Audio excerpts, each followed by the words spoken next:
ডিফুস্থিত আৰ্টুংছৰ কাৰ্যালয়ত আন্তৰ্জাতিক red cross ছ'চাইটিৰ প্ৰতিষ্ঠা দিৱস পালন।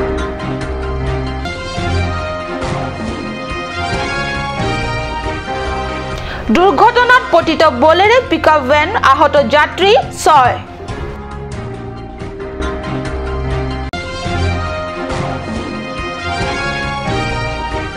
ডিফুৰ স্থানীয় সাংবাদিকৰে 12 গাৰৱাল ৰাইফলছৰ মাজত অনুষ্ঠিত হয় এক ভাৱ বিনিময় অনুষ্ঠান। নমস্কাৰ, মই সঞ্চয়িতা তেৰণপিয়ে কাৰ্ড নিউজ চেনেলৰ ষ্টুডিঅ'ৰ মজিয়াৰ পৰা লৈ আহিছোঁ আজি দিনটোৰ প্ৰধান বাতৰিসমূহ। এতিয়া বিতং বাতৰি। বিশ্বৰ আন্তৰ্জাতিক ৰেড ক্ৰছ ছ'চাইটিৰ প্ৰতিষ্ঠা দিৱসৰ সৈতে সংগতি ৰাখি আন্তৰ্জাতিক ৰেড ক্ৰছ ছ'চাইটিৰ কাৰ্বি আংলং শাখায়ো নিজৰ কাৰ্যালয় আৰ্টুংছত 9 মে'ত আন্তৰ্জাতিক ৰেড ক্ৰছ ছ'চাইটিৰ প্ৰতিষ্ঠা দিৱস উদযাপন কৰা হয়। সকলোতে সকলোৰে বাবে এই আপ্তবাক্যক গুৰুত্ব প্ৰদান কৰি সমগ্ৰ বিশ্বজুৰি এইবাৰ আন্তৰ্জাতিক প্ৰতিষ্ঠা দিৱস উদযাপন কৰে। ছুইজাৰলেণ্ড হেনৰি ডুৱান নামে মহৎ ব্যক্তিৰ প্ৰচেষ্টাত মানৱ সেৱা আগবঢ়োৱাৰ উদ্দেশ্যে 1859 বৰ্ষৰ 23 জুনৰ দিনা ৰেড ক্ৰছ ছ'চাইটিক প্ৰতিষ্ঠা কৰে। হেনৰি ডুৱান্টৰ মানৱ সেৱা অনুপ্ৰাণিত হৈ ভাৰতৰ লগতে অসমতো 1920 বছৰৰ পৰাই ৰেড ক্ৰছ ছ'চাইটিৰ হৈ বিভিন্ন মানৱ সেৱা আগবঢ়োৱা কাম প্ৰাৰম্ভ কৰে। ভাৰতবৰ্ষৰ ভিতৰতে ৰেড ক্ৰছ ছ'চাইটিৰ 655 ঠাল ঠেঙুলি আছে আৰু এই বিষয়ে ঠাল ঠেঙুলিয়ে সমগ্ৰ ভাৰতবৰ্ষৰ ভিতৰতে প্ৰয়োজন সাপেক্ষে মানৱ সেৱা আগবঢ়াই আহি আছে। উল্লেখ্য, বিশ্ব আন্তৰ্জাতিক ৰেড ক্ৰছ প্ৰতিষ্ঠা দিৱস উপলক্ষে কাৰ্বি স্বায়ত্তশাসিত পৰিষদৰ কাৰ্যবাহী সদস্য সূৰ্য ৰংফাৰ সভাপতিত্বৰ আৰ্টুংছ কাৰ্যালয়ত অনুষ্ঠিত সভাত ডিফু সদৰ SDO NK ডেকা বৰুৱাকে ধৰি অনেক গণ্যমান্য তথা বিশিষ্ট ব্যক্তিসকলে উপস্থিত থাকি সভাৰ হস্তব্য বৃদ্ধি কৰে। অসমৰ মুখ্যমন্ত্ৰী সৰ্বানন্দ সোণোৱাল কাৰ্বি আংলঙলৈ অহাৰ দিনা চিনথং পৰিষদীয় সমষ্টিত দুৰ্ঘটনাত পতিত হয় এখন Bolero pickup van. Bolero pickup ভেনেৰে মুখ্যমন্ত্ৰী সৰ্বানন্দ সোণোৱালৰ সভা চাবলৈ আহিছিল চিনথং পৰিষদীয় সমষ্টিৰ অন্তৰ্গত বিজেপিৰ সমৰ্থক তথা কৰ্মকৰ্তাসকল। সভালৈ অহাৰ পথতে সংঘটিত হয় এই দুৰ্ঘটনা। পশ্চিম কাৰ্বি আংলঙৰ অন্তৰ্গত চিনথং পৰিষদীয় সমষ্টিৰ বিজেপি কৰ্মকৰ্তাসকলে অসমৰ মুখ্যমন্ত্ৰী সৰ্বানন্দ সোণোৱাল সভা চাবলৈ বৈঠালাংছলৈ বুলি আহি থকাৰ পথত দুৰ্ঘটনাত সংঘটিত হয় বলেৰো পিকআপ ভেন। সিংদলৰ পলিং ষ্টেচনৰ উমৰাচি ফেডমনজ গাঁৱৰ পৰা এইখন পিকআপ ভেনত উঠি বিজেপি কৰ্মকৰ্তাসকল আহি আছিল, কিন্তু অহাৰ পথতে দুৰ্ঘটনাত পতিত হয়। দুৰ্ঘটনাত 6 গৰাকী যাত্ৰী আহত হয়। দুৰ্ঘটনাত আহত 6 গৰাকী যাত্ৰীকে ততালিকে বৈঠালাংছৰ প্ৰাথমিক স্বাস্থ্য কেন্দ্ৰলৈ নি চিকিৎসা প্ৰদানৰ ব্যৱস্থা কৰা হয়। ইয়াৰে 3 গৰাকীৰ অৱস্থা গুৰুতৰ হোৱা উন্নত চিকিৎসাৰ বাবে নগাঁও অসামৰিক স্বাস্থ্য কেন্দ্ৰলৈ প্ৰেৰণ কৰা হয়। 8 মে'ত ডিফুৰ স্থানীয় সাংবাদিকৰে 12 গাৰৱাল ৰাইফলছৰ মাজত অনুষ্ঠিত হয় এক অন্তৰংগ ভাৱ বিনিময় অনুষ্ঠান। পুৱা 11 বজাৰ পৰা ডিফুৰ টুৰিষ্ট লজত অনুষ্ঠিত এই ভাৱ বিনিময় অনুষ্ঠানত প্ৰিণ্ট মিডিয়া আৰু ইলেক্ট্ৰনিক মিডিয়াৰ অনেক প্ৰতিষ্ঠিত সাংবাদিকসকল উপস্থিত থাকে। ডিফুৰ স্থানীয় সাংবাদিকৰে হোৱা আন্তৰিক ভাৱ বিনিময় অনুষ্ঠানত টুৰিষ্ট লজ স্থিত সৈনিক শিবিৰৰ আক্ৰমণ কৰে সন্মুখত অনেক সাংবাদিকক দেখা পাই 12 গাৰৱাল ৰাইফলছৰ কৰ্ণেল JBS ৰাৱত আনন্দিত হয়। মনৰ আনন্দ প্ৰকট কৰি কৰ্ণেল গৰাকীয়ে তাত উপস্থিত হোৱা আটাইবোৰ সাংবাদিককে উষ্ম আদৰণি জনাই কয় যে আহিবলগীয়া সময়বোৰত জিলাখনৰ শান্তিৰ বাতাবৰণ অটুট ৰখাৰ স্বাৰ্থত উভয় পক্ষই সদায় সহযোগিতাৰে কাম কৰি যাব লাগিব।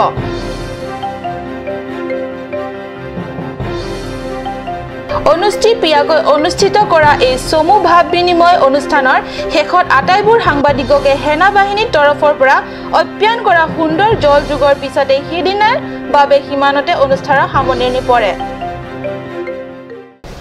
এতিয়া সময় হৈছে ক্ষন্তেক বাণিজ্যিক বিৰতিৰ।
Royal Enfield dealers, first time in Karbi Anglong. Ishan Motors, Ward number 2 near CCI Limited, Dimapur Road, NH39, Chandrapur, Bokajan 782480, District, Karbi Anglong, Assam. Contact for service 78961 69017. For sale 78961 69021. You can also contact at landline 03675 246448.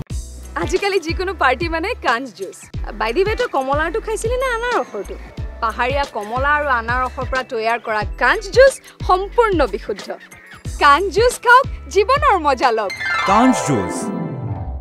আপুনি বাৰু বিশুদ্ধ খোৱা পানীৰ অভাৱ অনুভৱ কৰিছে নেকি এতিয়া আৰু চিন্তা নাই কাৰণ বজাৰলৈ আহিল কাঞ্জ ৱাটাৰ বিজ্ঞানসন্মত উন্নত মানৰ প্ৰক্ৰিয়াৰে প্ৰস্তুত কৰা কাঞ্জ ৱাটাৰে আপোনাক দূষিত পানীৰ ভয়াৱহতাৰ পৰা আঁতৰত ৰাখিব কাঞ্জ water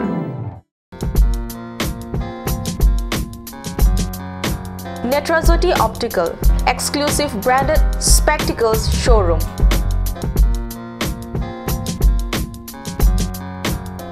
Visit us at KST Road, opposite Member Hostel, Difu, Karbi Anglong. Ready to go beyond from electronic cooking items to television and spectre range of electronic kitchen and home stereo. All this in one place, J. Lakshmi Enterprise, the Panasonic premium partner in Difu.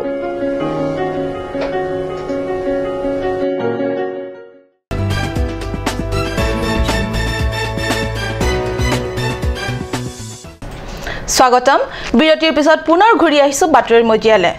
Karbi Anglong ফুলনি এলেকাত যোৱা 7 মেৰ নিশা প্ৰচণ্ড কাল ধুমুহাই বিস্তৰ ক্ষতি কৰিছে প্ৰচণ্ড ধুমুহাৰ ফলত ৰংকুন মাটিখোলা কাৰ্তিক কৈৰি গাঁৱৰ ৰাইজৰ অনেকৰ ঘৰবাৰী হৈছে তছনছ আনকি পহু ধৰণো হৈছে হানি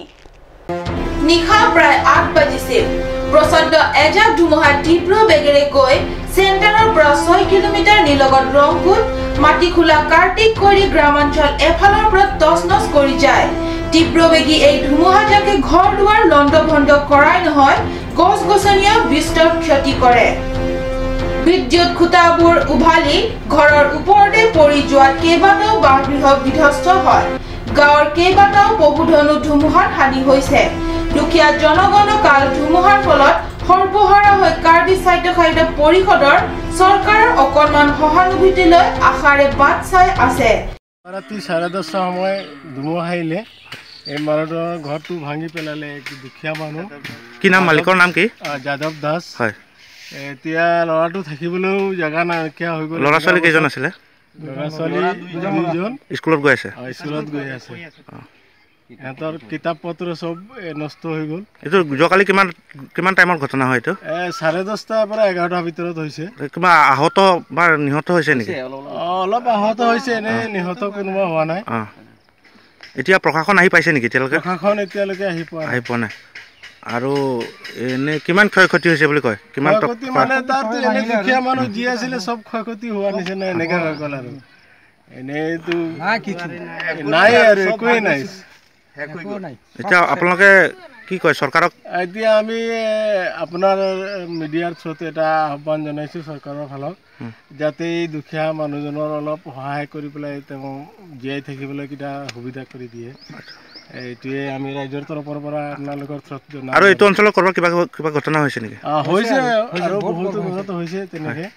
গছ গছনি বহুত ভাঙিছে মানুহৰ ঘৰ পৰিছে কিন্তু এই খবৰ জুকুটোৱালৈকে পৰিষদৰ চৰকাৰ বা প্ৰশাসন কোনো এবাৰৰ বাবেও খবৰ লবলৈ যোৱা নাই কাৰ্বি আংলং জিলাৰ বকলিয়াঘাট থানাৰ অন্তৰ্গত লংচেক জানত মাথো 24 ঘণ্টাৰ ব্যৱধানতে আত্মহত্যাৰ দৰে চৰম পথ বাছি লৈছে এহাল দম্পতীয়ে কিন্তু দুয়ো কিয় বাছি ললে এই কঠোৰ পন্থা মাত্ৰ 24 ঘণ্টাৰ ব্যৱধানত এহাল দম্পতীৰ আত্মহত্যা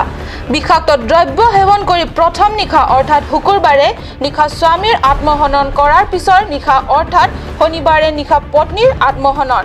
কৰুণ মৃত্যুক সাৱটি লোৱা দম্পতীৰ নাম ৰঞ্জিত গৌৰ আৰু ববি গৌৰ পশ্চিম কাৰ্বি আংলঙৰ খেৰণী বাসিন্দা ৰঞ্জিত বিয়াৰ পিছৰে পৰা বকলিয়াঘাটৰ লংচেক জানত থকা শহুৰেকৰ বাৰীত পৃথককৈ সৰু এটা ঘৰত পত্নীহক বাস কৰিছিল আৰ্থিক দৈন্যতাই কুঙা কৰা পৰিয়ালটোৱে যথেষ্ট কষ্টৰে জীৱন নিৰ্বাহ কৰিছিল দিন হাজিৰা কৰি কোনোমতে ৰঞ্জিতে সৰু পৰিয়ালটোৰ পোহপাল দিছিল এনেতে 1.5 মাহ পূৰ্বে ববিৰ গৰ্ভস্থ সন্তানৰ মৃত্যু হয় ইয়াৰ পিছৰে পৰাই ৰঞ্জিতৰ মনোবল ভাগি পৰা বুলি জনাই ৰঞ্জিতৰ শহুৰেকে কি টেনশন কিহৰ টেনশন এটো ক'ব নোৱাৰে অলপ টকা পইচা ধাৰ আছে মানে এটো ক'ব নোৱাৰে মই ধাৰটো আছে মানে টেনশনটো কিহৰ টেনশন হ'ব পাৰে মানে এটো পোৱালি কাৰণ টেনশন হৈছে নেকি পোৱালিও পোৱা নাই আৰু মোৰ টকা পইচা গল আৰু ছোৱালী সদায় কলে ছোৱালী তো দুটাই কবই তাক কি কৈ থাকে গৈছে আৰু কি ক'ব লাগে নাই কৈ যে মই মাইকি চাইকি পলাই যাম পলাই যোৱাটো পলাই যাব লাগে কি খাব লাগে এনেকা তে ছোৱালী ফুৱা কোৱা নাই মনতে আছে বোলে লাহে লাহে ধৰিছে নেকি টকা পইচাৰ মানে টেনশন আছে টেনশন আছে আৰু কি কৰিব মানে চলিবলৈ টকা পইচা নাই চলিবলৈ টকা পইচা নাই এফালে পোৱালিও চিন্তা ফাৰ্ষ্ট পোৱালি এজন এইটো কৈছে টকাটো বৰবাদ হৈ গ'ল পোৱালি পোৱা নাই মই এতিয়া তোৰ ফালে নাৰাখে আৰু মাৰিছে ছোৱালী ফালে পুৰা একদম এইটো ডেংগিটো চিপি দিছিলে ল'ৰাজনে এইটো আমাৰ সৰু ছোৱালী কৈছে মইতো দেখা নাই বিয়াতো গৈছিলে যে ৰাতি এফালে গৰ্ভস্থ সন্তানৰ মৃত্যু আনফালে আৰ্থিক দৈন্যতা ইয়াকে লৈ স্বামী স্ত্ৰীৰ মাজত হয় প্ৰায় কাজিয়া শুকুৰবাৰে নিশা সম্ভৱত পাৰিবাৰিক অশান্তিৰ বাবে ৰঞ্জিতে বাছি লয় আত্মহননৰ পথ কিন্তু স্বামীৰ এই অকাল মৃত্যুক পত্নী ববিয়ে সহজভাৱে ল'ব নোৱাৰি বাতি লয় আত্মহত্যাৰ দৰে চৰম পন্থা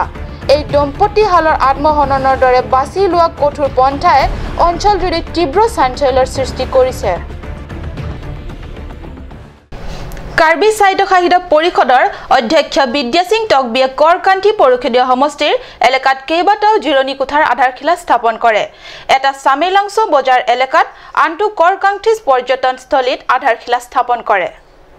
কৰকান্থি পৰিষদীয় এলেকা সামেলাংশ বজাৰ আৰু কৰকান্থি পৰ্যটনস্থলীত কাৰ্বি স্বায়ত্তশাসিত পৰিষদৰ অধ্যক্ষ বিদ্যা সিং টকবিয়ে অলপতে জিৰণি কোঠাৰ আধাৰশিলা স্থাপন কৰি আহি থকা পৰিষদীয় নিৰ্বাচনৰ উপলক্ষে কৰকান্থিৰ ভোটাৰ ৰাইজৰ মন আকৰ্ষণৰ প্ৰচেষ্টা কৰিলে আধাৰশিলা স্থাপনৰ কাৰ্যসূচীত ভিডিচিৰ অধ্যক্ষ বিনোদ ৰংফাৰকে ধৰি অনেক নেতা কৰ্মী তথা স্থানীয় ৰাইজে অংশগ্ৰহণ কৰে আজিৰ বাতৰি ইমানতে সামৰিছো মই সঞ্চয়িতাই কাট নিউজ চেনেলৰ ষ্টুডিঅ'ৰ মজিয়াৰ পৰা বিদায় লৈছো ধন্যবাদ